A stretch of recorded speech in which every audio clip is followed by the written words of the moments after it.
Alright, what's going on, guys? Trev back again, here to bring you another video. This one's going to be doing a video review, sort of as a viewer request. A lot of people were asking me what I think of Arrow, and I hadn't actually seen it yet up until this point. So I figured, had some time tonight, I should download it, I should watch it, and do a review for at least the first episode. So this review here will be just for the first episode because I haven't seen the rest yet. I'm aware there's 4 episodes out, but I haven't had a chance to watch the others yet, and I probably will after watching this. If you guys don't know what Arrow is, those of you who subscribe and don't know, it's basically a television series getting started this year for Green Arrow, Oliver Queen, which is a DC character that's been part of the Justice League many times, all kinds of other teams, and is sort of like one of the bigger heroes in DC Universe. He's a lot of times compared to Hawkeye from Marvel, even though character-wise I don't think they're much alike, but in terms of them being on the main teams and using a bow and arrow, sort of like a Robin Hood type thing, they both do. So when I first heard about the show a couple months back, people were talking about it, and I was like, my first instinct was, oh no, it's going to be like Smallville.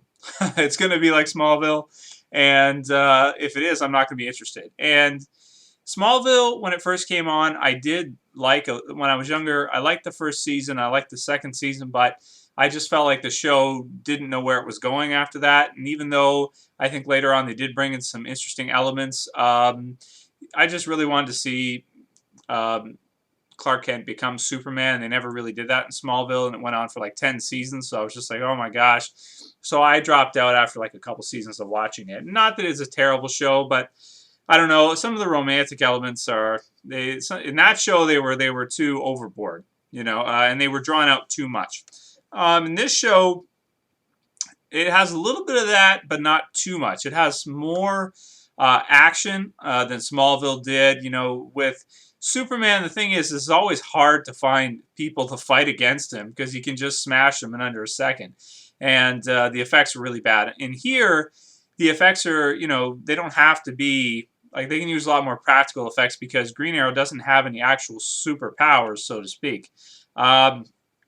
He doesn't blur around and flash around and do all these kinds of weird things with bad radial blurs that just look bad in terms of the video. At least that's what I felt like with some of the Smallville effects were just low budget. They just sucked.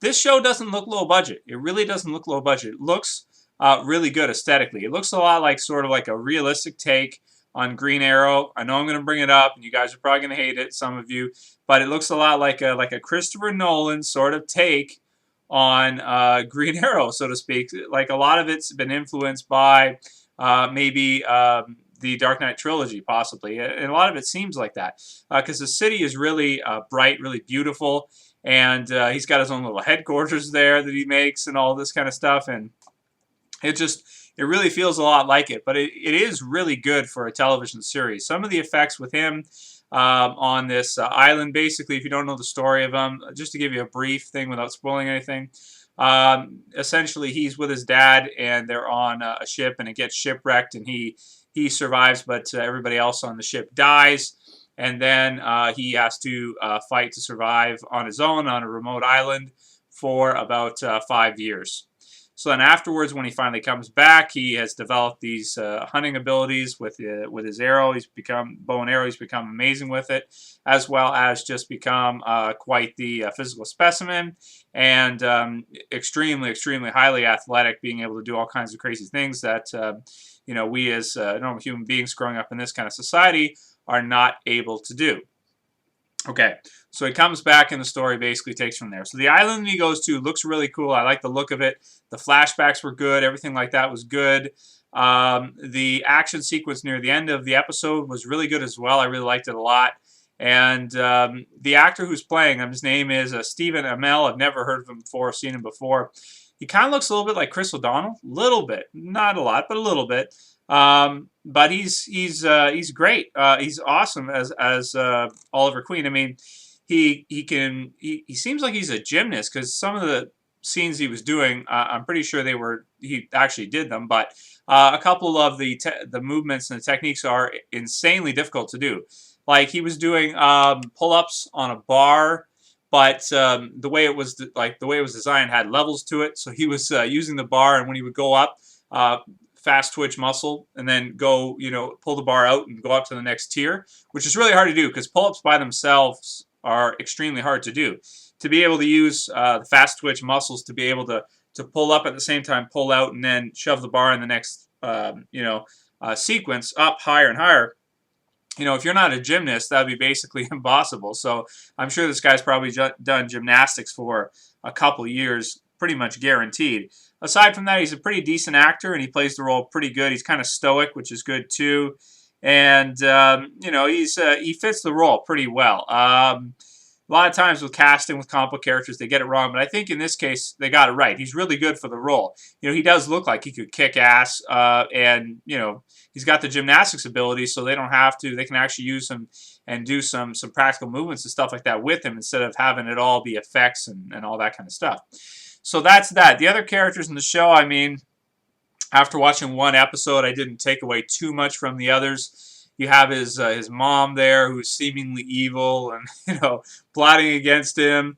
You have the dad, who he promises that he's going to right all of his wrongs, which will give us something to carry on with the story, of course. And then his sister, who he seems a little bit weirdly too close to, but whatever. I mean, you have some brother-sister relationships like that. And then the love interest, Laurel, who is involved with his friend. So you get that love triangle thing.